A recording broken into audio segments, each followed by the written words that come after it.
The moment my stepmother clinked her fork against her champagne flute, I knew exactly what was coming. I had known for 11 days, actually. But I stood there at the edge of the Callaway room at the Fairmont in a dress I'd worn to 3 client dinners and never once felt comfortable in, holding a glass I hadn't sipped from, and I watched her rise from her chair like she was accepting an Oscar. There were maybe 160 people in that room. My father's colleagues, my stepsister's friends from the tennis club, a few relatives I recognized by face but couldn't name, the kind of crowd that applauds before they've heard what they're applauding for, because they're used to applauding at things like this: fundraisers, retirement parties, engagement dinners. My stepsister's name is Dara. She's 28, 2 years younger than me, and she has the specific kind of beauty that gets her out of speeding tickets and into investor dinners she has no business attending. She was seated at the head table in a blush-colored dress that I'm pretty sure our father paid for, leaning into her fiancé's shoulder like a woman without a single outstanding balance on a single credit card. His name is Prescott. I want you to hold that name in your mind for a moment. Prescott. He wore a watch that cost more than my first car, and he had the handshake of a man who had never once been told no by someone he needed something from. He sold himself as a real estate developer. He had a website, a LinkedIn, a firm with a tasteful logo. He was, in every surface-level sense, impressive. My stepmother, I'll call her what I've always called her, which is nothing because I've spent a decade engineering situations where I don't have to address her directly. She was in royal blue, hair done, color-corrected skin, the whole performance. She tapped her fork again when the room didn't quiet fast enough. She said she wanted to say a few words about new beginnings. She said family was everything to her. She looked at my father when she said it, and he nodded the way he always nods, which is with his whole chest, like a man who has outsourced his opinions and found the arrangement deeply satisfying. Then, she reached under the table and pulled out a manila envelope. She said that for Dara's wedding gift, she and my father had decided to do something truly special, something that would give the young couple a foundation, a real start. I knew what was in the envelope. Inside was a deed transfer document for the condo on Mercer Street, Unit 14B, a 2-bedroom, 2-bath, 1,100 square feet in one of the better buildings in the South Lake Union neighborhood of Seattle. Floor-to-ceiling windows, a parking spot, a storage unit, a view of the water on clear days. I bought it 4 years ago with a combination of my savings, a conventional loan, and a second job I worked for 2 years before that to build the down payment. I have never once missed a mortgage payment. The property is currently worth $847,000. My stepmother did not buy it. She did not co-sign it. Her name appears nowhere in the paperwork. She has never once visited it. She announced it to 160 people as though it were hers to give. Dara made a sound that I can only describe as a squeal with ambition. Prescott squeezed her hand and looked at the envelope with an expression I recognized from my work. Not love. Calculation. Before I tell you how I handled what came next, without raising my voice, without crying, without making a single scene that anyone in that room would be able to describe accurately to police, I want you to tell me where you're watching from. Drop it in the comments. I want to know how far this reaches. My name is Serena, and I'm 30 years old. I'm a licensed CPA with a specialization in forensic accounting and financial fraud investigation. I work for a mid-sized firm that contracts with insurance companies, law enforcement agencies, and occasionally the IRS. I spend my days finding the money that people think they've hidden. I am exceptionally good at this. My family has never understood what I do, which means they have consistently underestimated what I'm capable of. That's not a complaint. That's a structural advantage. I moved to Seattle 6 years ago for a job offer that felt like a lifeline. I had just finished my CPA exams, just paid off the last of a private student loan my father had agreed to co-sign and then quietly stopped making payments on, forcing me to cover it or watch my credit crater. I didn't tell him I knew. I just paid it. I moved. I built something. The condo on Mercer Street was the first thing I ever bought that was entirely, unambiguously mine. I remember the closing. I sat across from the escrow officer with a cashier's check and a folder of documents I'd reviewed 3 times each, and when she handed me the keys, I sat in my car in the parking garage afterward and cried for about 4 minutes. Then I pulled it together and went back to work. I mention this so you understand what was at stake for me when my stepmother stood up in the Fairmont ballroom and announced she was giving it to my stepsister. I didn't move. Across the room, Dara was already hugging her, already saying, "Oh my God," already performing gratitude for a gift she believed was being given. Prescott was on his feet, shaking my father's hand. The whole room was warm with secondhand joy. My father caught my eye once. He looked away first. I had found out, 11 days earlier, not through any confrontation or confession, but because of a fax. An actual fax. I know. I work with attorneys who still use them, and one of our shared contacts, a notary public named Gerald, who does a lot of work with one of the title companies in our network, had called me because he'd received a request to notarize a quitclaim deed, transferring ownership of a property with my name on the title. He thought I should know before he processed anything. I told him to hold. I told him I'd be in touch. I thanked him in the way you thank someone who has just handed you evidence. I spent the next 11 days being very quiet and very thorough.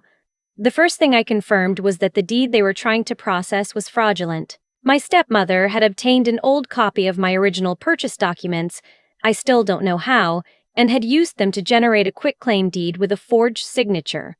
She had found a notary willing to stamp it, which is a separate crime, and had been shopping it around to title companies, most of whom had flagged it and declined. Gerald's firm was the third she'd tried.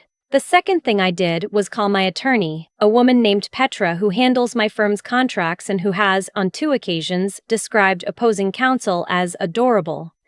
Petra filed a notice with the county recorder's office flagging the property for any attempted transfer. She also drafted a cease and desist that we did not send because I asked her to wait. I wanted to understand why Prescott wanted this specific property so badly. That part took me 6 days. I have access to databases that most people don't, and I know how to read financial disclosures the way other people read menus. What I found was that Prescott's development firm was not what it appeared to be. He had 3 active lawsuits from investors who claimed he'd raised capital for projects that never broke ground. He had a judgment against him in Oregon for $340,000 that he'd satisfied by transferring assets to an LLC his mother controlled. He had a history of marrying well and, in one prior case, divorcing with significantly more than he'd brought in. He had also, in the past 8 months, been quietly accumulating mortgage debt on properties he didn't own outright, using them as collateral for loans he was routing through a holding company. The loans were going somewhere. I couldn't trace exactly where without a subpoena, but the pattern was clear enough. Dara's debt was the liability. My condo was going to be the collateral. She wasn't getting a wedding gift. She was getting enrolled in a financial structure that would leave her worse off in 5 years than she was right now, and my property was the key that opened the door. My stepmother didn't know any of this, I'm fairly certain. She thought she was solving a problem. She thought Dara needed a boost, that I had more than enough, and that she was doing what good mothers do, which is take from the child who doesn't need it and give to the one who does. She has operated on this principle for the entire 11 years she has been married to my father. I paid for it with my college fund, with holiday dinners I wasn't invited to, with a loan my father co-signed for Dara's failed boutique that he paid off with money that should have gone toward the agreement he and I had made about my grad school tuition. I didn't fight any of it. I just kept building. I kept working. I kept the receipts. I spent the morning of the engagement dinner in my office finishing a financial profile on Prescott that was thorough enough to submit as a court exhibit. My firm has a relationship with a detective in the Financial Crimes Unit of the Seattle PD. I'll call him what his business card says, which is Detective Abreu. I had sent him a summary of what I'd found the week before. He had confirmed that Prescott was known to them. He had asked me to keep him informed. I texted him from the elevator of the Fairmont before I walked into the party. He responded at 7:14 p.m. while I was standing at the edge of the room watching Prescott shake hands with my father. The text said, "We're watching, don't move anything, let it happen." I put my phone back in my clutch. I accepted a glass of champagne from a passing server. I found a spot near the windows where I could see the entire room, and I waited. I watched Prescott's hand on Dara's shoulder and thought about the way he'd looked at the envelope. I watched my stepmother work the room, touching arms, laughing at things, radiating the specific warmth of a woman who is deeply proud of herself. I watched my father follow her like a man who has forgotten he used to have opinions. I thought about the closing, the parking garage, the 4 minutes in my car. Then I went to find my stepmother.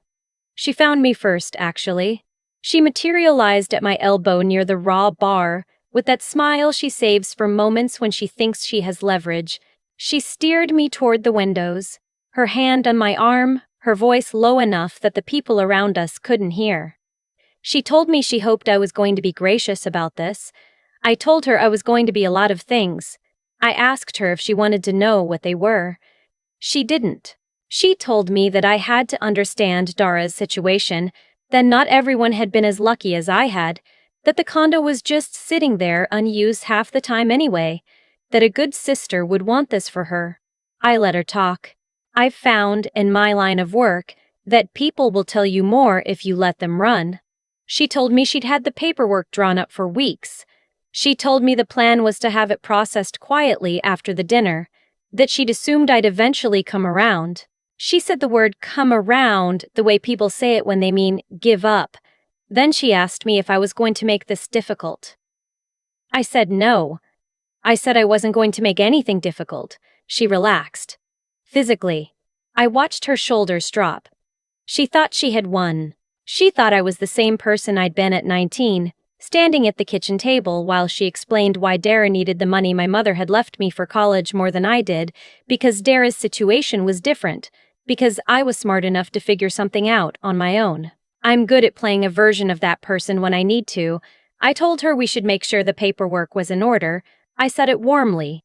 I said it like a woman who had decided to be a good sport. We walked back toward the head table together. Prescott had the envelope open. The deed was on the table. He had a pen in his hand, and he was signing with the slightly too fast energy of someone who is worried the situation might change if they slow down. I watched him sign his name. I watched my stepmother add her signature below it. I took out my phone. I said, "Actually, before we celebrate, let me make sure everyone's on the same page."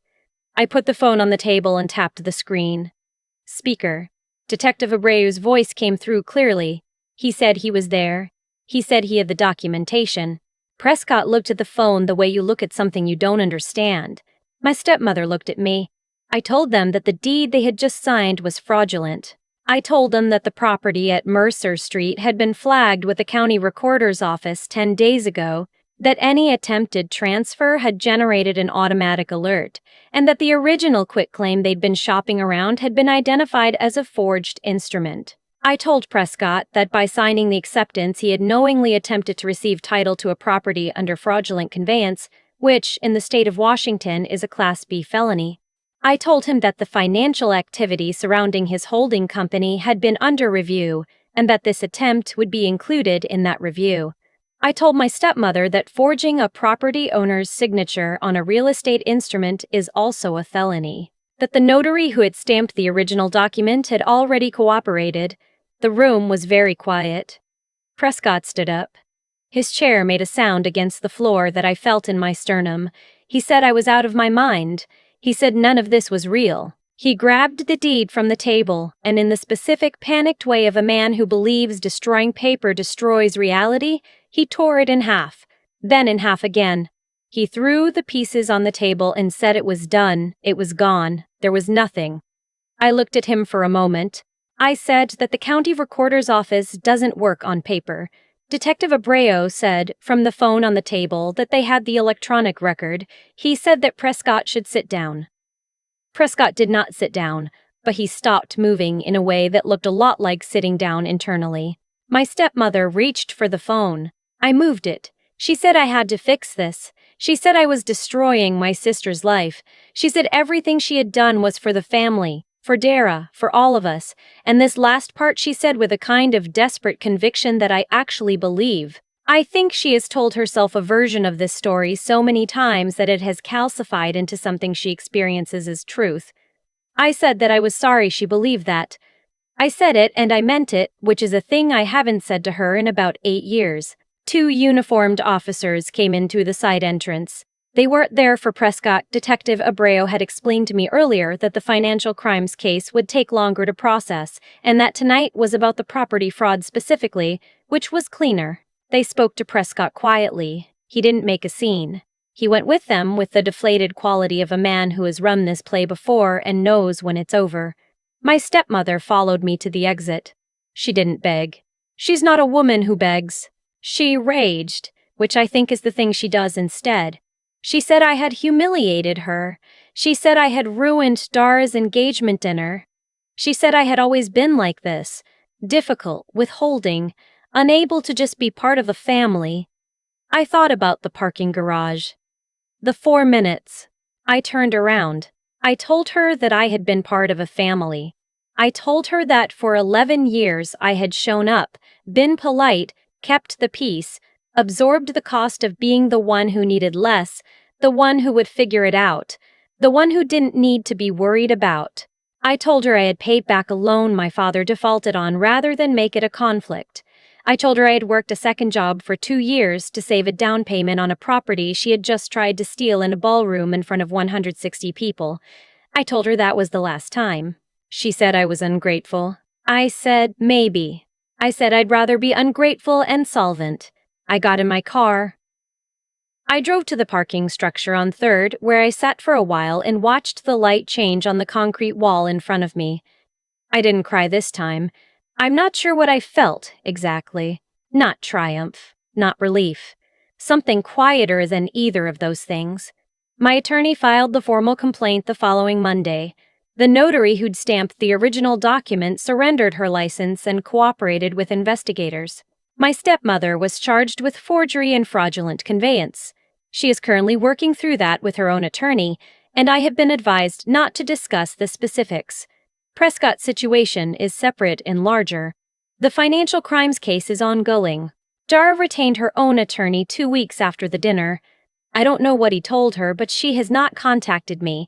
My father called me once from a number I didn't recognize, which means he knew I had blocked him.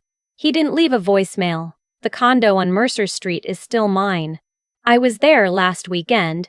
I stood at the window and watched the water, which was gray, the way Seattle water is gray in October, and I thought about how much time I had spent not wanting to want. Not asking for too much. Not asking for too much. Calibrating myself down to a size that would cause the least friction in a family that had never quite made room for me. The window is mine. The view is mine. The keys are mine. I'm done calibrating.